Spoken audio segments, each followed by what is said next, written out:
अस्सलाम वालेकुम प्यारे दोस्तों। आपको एक नसीहत और एक कहानी में खुश आमदेद। खुसूस बच्चों को आप इसको तवज्जो से सुने और जो इसमें नसीहत हो उसको समझें और ज़रूर कमेंट्स कीजिएगा। अल्लाह ताला आपको जज़ाए खैर अता फरमाए। प्यारे सामीन, हंसी से भरपूर बंदर का खाली थैला सुनिए। जानवरों ने दावत का एहतमाम किया। हर जानवर ने कुछ ना कुछ लाना था। हाथी मीठे आम, खरगोश गाजर का हलवा और तोता मीठे चावल लाया।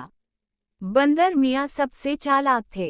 वो सोचने लगे, मैं क्यों कुछ लाऊं, बस चालाकी से सब कुछ खा जाऊंगा।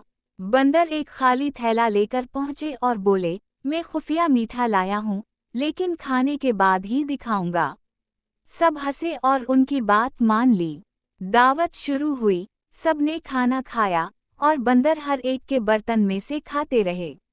जब सब खा चुके तो हाथी ने कहा, अच्छा बंदर भाई, अब आपका खुफिया मीठा दिखाओ। बंदर हंसा, थैला खोला और बोला, ये रहा मेरा खुफिया मीठा। सबने थैले में झांका, थैला खाली था।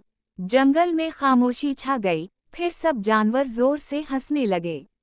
मगर फिर हाथी ने संजीदगी से कहा, चालाकी अच्छी है, मगर धोखा देना गलत है। बंदर शर्मिंदा हुआ और वादा किया कि आइंदा ईमानदारी से काम लेगा।